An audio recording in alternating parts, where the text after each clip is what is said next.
आज का बाइबल का वचन सन पौलुस का कोरिन्थियों के नाम पहला पत्र अध्याय 15 वचन 1 से 11। और आज का सुसमाचार सन लूकस के अनुसार अध्याय 7 वचन 36 से 50। सन पौलुस का कोरिन्थियों के नाम पहला पत्र अध्याय 15 वचन 1 से 11। भाइयों, मैं आप लोगों को उस सुसमाचार का स्मरण दिलाना चाहता हूँ जिसका प्रचार मैंने आपके बीच किया, जिसे आपने ग्रहण किया, जिसमें आप दृढ़ बने हुए हैं।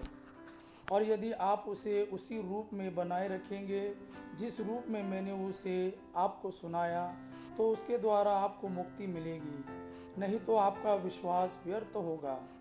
मैंने आप लोगों को मुख्य रूप से वही शिक्षा सुनाई जो मुझे मिली थी, और वह इस प्रकार है। मसीह हमारे पापों के प्रायश्चित के लिए मरे, जैसा कि धर्मग्रंथ में लिखा है। वह कब्र में रखे गए और तीसरे दिन जी उठे, जैसा कि धर्मग्रंथ में लिखा है। वह कैफस को और बाद में 12 में दिखाई दिए, फिर वही एक ही समय 500 से अधिक भाइयों को दिखाई दिए। उनमें से अधिकांश आज भी जीवित है, यद्यपि कुछ मर गए हैं। बाद में वह याकूब को और फिर सब प्रेरितों को दिखाई दिए। सबके बाद वह मुझे भी, मानो ठीक समय से पीछे जन्मे को दिखाई दिए।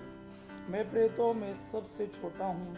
सच पूछिए तो मैं प्रेत कहलाने योग्य भी नहीं, क्योंकि मैंने ईश्वर की कलीसिया पर अत्याचार किया है। मैं जो कुछ भी हूँ ईश्वर की कृपा से हूँ, और मुझे उससे जो कृपा मिली वह व्यर्थ नहीं हुई। मैंने उन सब से अधिक परिश्रम किया, मैंने नहीं बल्कि ईश्वर की कृपा ने जो मुझ में विद्यमान है। खैर, चाहे मैं हूँ चाहे वे हो, हम वही शिक्षा देते हैं और उसी पर आप लोगों ने विश्वास किया। आज का सुसमाचार सन लूकस के अनुसार अध्याय 7 वचन 36 से 50। किसी फरीसी ने ईसा को अपने यहाँ भोजन करने का निमंत्रण दिया। वे उसी फरीसी के घर आकर भोजन करने बैठे।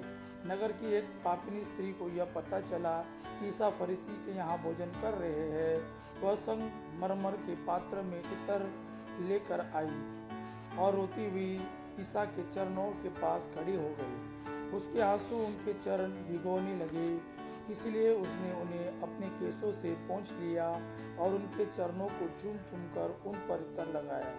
जिस फरीसी ने ईसा को निमंत्रण दिया था, उसने यह देखकर मन ही मन कहा, यदि वह आदमी नबी होता तो जरूर जाना होता कि जो स्त्री इसे छू रही है वह कौन और कैसी है।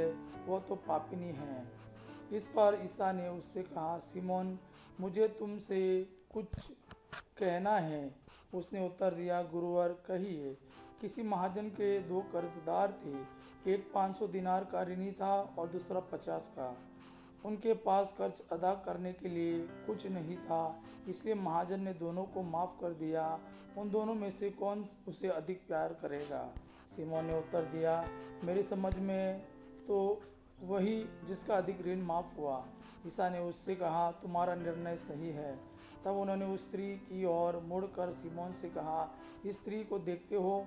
मैं तुम्हारे घर आया, तुमने मुझे पैर धोने के लिए पानी नहीं दिया, पर इसने मेरे पैर अपने आंसुओं से धोए और अपने केसों से पोंछे। तुमने मेरा चुंबन नहीं किया, परंतु यह जब से भीतर आई मेरे पैर चूमती रही है।